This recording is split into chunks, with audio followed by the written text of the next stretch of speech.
بسم اللہ الرحمن الرحیم۔ السلام علیکم ورحمۃ اللہ وبرکاتہ۔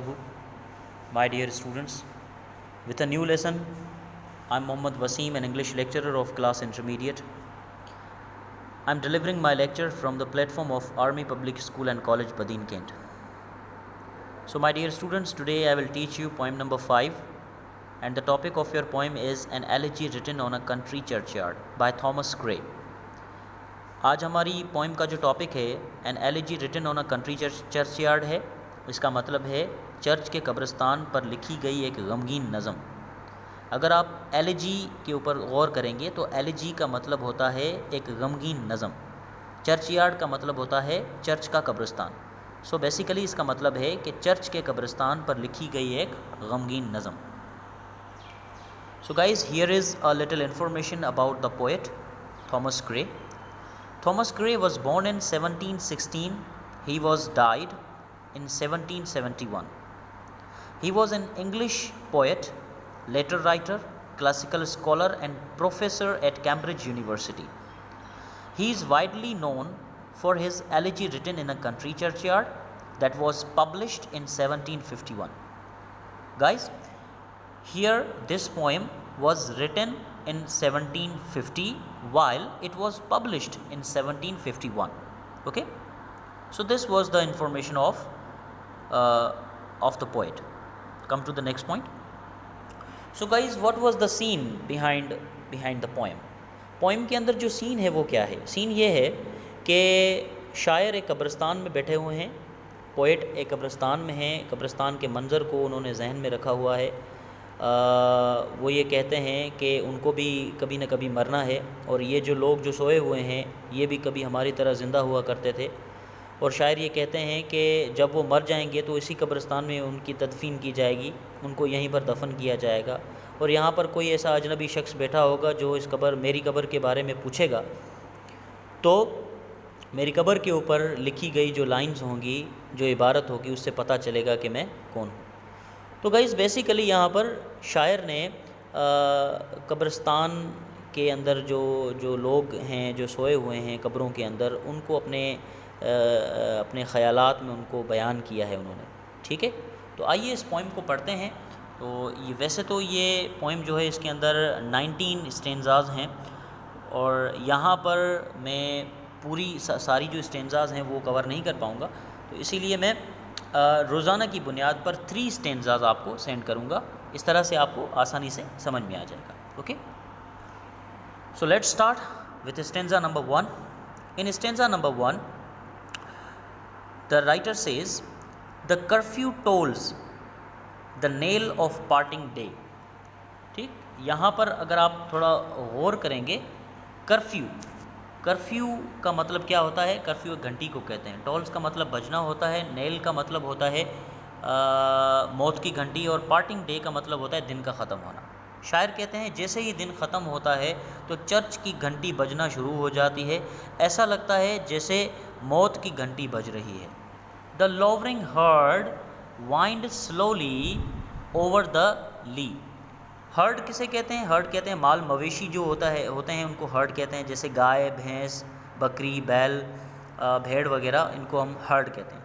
تو جو مویشی ہیں وہ آہستہ آہستہ گھاس کے میدان کی طرف آتے ہیں۔ لی کا مطلب ہوتا ہے گھاس کا میدان، گھاس کے میدانوں کی طرف آہستہ آہستہ چلتے ہوئے آتے ہیں۔ The plowman homeward plods his weary way.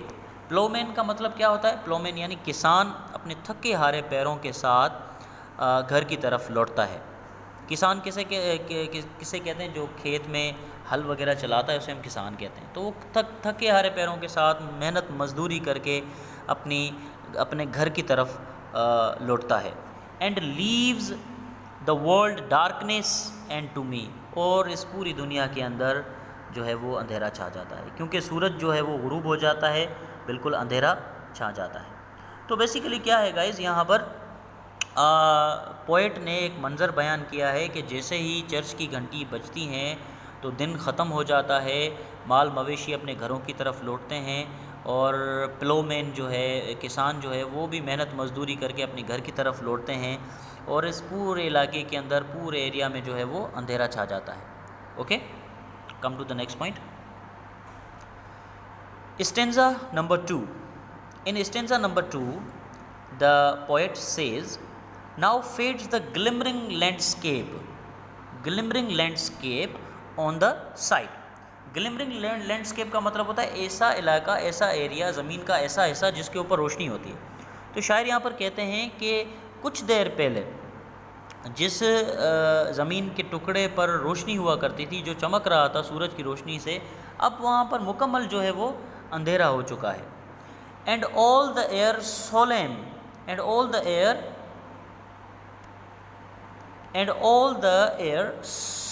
solemn کا مطلب کیا ہوتا ہے؟ سخت. اسٹلنس کا مطلب ہوتا ہے خاموشی. ہولڈز کا مطلب ہوتا ہے چھا جانا. اور ہوا کے چاروں طرف جو ہے سخت قسم کی خاموشی چھائی ہوئی ہے. Save where the beetle wheels his drowning flight. سوائے ایک چھوٹے سے کیڑے کے جو جگنو ہوتا ہے، جو رات کے ٹائم جو ہے وہ اڑتا ہے، سوائے ایک چھوٹے سے کیڑے کے جو اس خاموشی کو توڑ رہا ہوتا ہے. And drowsy tinkling lull the distant folds. اور تھوڑی سی دوری کے اوپر جو مویشی بندھے ہوئے ہوتے ہیں وہ ان کے گلوں کے اندر جو گھنٹیاں ہوتی ہیں وہ بج رہی ہوتی ہیں. ٹھیک ہے، تو شاعر یہاں پر ایک منظر کو بیان کرتے ہیں کہ جس ٹکڑے کے اوپر، جس حصے پر کچھ دیر پہلے روشنی تھی، اب وہاں پر مکمل اندھیرا چھا چکا ہے، اور چاروں طرف ہوا کے اندر خاموشی ہے، سناٹا ہے، سخت قسم کی خاموشی ہے، سوائے ایک چھوٹا سا کیڑا ہے جو اپنی اڑان سے خاموشی کو توڑ رہا ہے، اور جانوروں کے گلوں کے اندر جو گھنٹیاں ہیں وہ بج رہی ہوتی ہیں اور وہ خاموشی کو توڑ رہی ہوتی ہیں. Okay, come to the next stanza. So guys, stanza number 3. In stanza number 3, the poet says, save that from yonder ivy mantle tower. ٹھیک ہے، سیو کا مطلب ہوتا ہے سوائے اس آئیوی مینٹل ٹاور کے اوپر. یونڈر کا مطلب ہوتا ہے وہ اس آئیوی مینٹل ٹاور کے اوپر. دا موپنگ آؤل، ایک اداس الو بیٹھا ہوا ہے. Does to the moon complain, جو چاند کو شکایت لگا رہا ہوتا ہے. Of such a wandering near her secret bower, کہ کوئی ایسا اجنبی شخص ہے جو اس کے گھونسلے کے قریب بیٹھا ہوا ہے، جو اس کے گھونسلے کے قریب، اس کے گھر کے قریب بھٹک رہا ہوتا ہے، وینڈرنگ کر رہا ہوتا ہے. اینڈ مولیسٹ ہر اینشینٹ سولیٹری رین، اور جو اس کی خاموشی ہے اس کو توڑ رہا ہوتا ہے، اس کو پریشان کر رہا ہوتا ہے. تو گائز یہاں پر اس اسٹینزا میں شاعر یہ کہتے ہیں کہ وہ جو دور، اشارہ کرتے ہیں شاعر، وہ جو دور وہاں پر جو آئی وی مینٹل ٹاور بنا ہوا ہے اس کے اوپر ایک اداس الو بیٹھا ہوا ہوتا ہے، اور وہ چاند سے شکایت لگا رہا ہوتا ہے کہ کوئی ایسا اجنبی شخص ہے جو بیٹھا ہوا ہے اور اس کی خاموشی کو توڑ رہا ہے، اس کو پریشان کر رہا ہے. ٹھیک، اب وہ اجنبی شخص کون ہے؟ وہ اجنبی شخص وہ شاعر خود ہیں. شاعر خود اپنے آپ کو اس اسٹینزا کے اندر، اس لائن کے اندر بیان کرتے ہیں کہ اس کی وجہ سے اس کی جو اداس الو ہے اس کی خاموشی ٹوٹ رہی ہے، وہ اس کو ڈسٹرب کر رہا ہوتا ہے. ٹھیک ہے، سو گائز آئی ہوپ آپ کو یہ تینوں اسٹینزاز آسانی سے سمجھ میں آ گئی ہوں گی. اور اسی طرح سے میں روزانہ جو ہے وہ 3 اسٹینزاز میں اپلوڈ کر لوں گا. آئی ہوپ آپ کو سمجھ آ جائیں گی. اس کے علاوہ اگر آپ کو کوئی بھی سوال پوچھنا ہے تو آپ مجھے میرے نمبر پر میسج کر سکتے ہیں. Okay, so till that time take care of yourself. اللہ حافظ.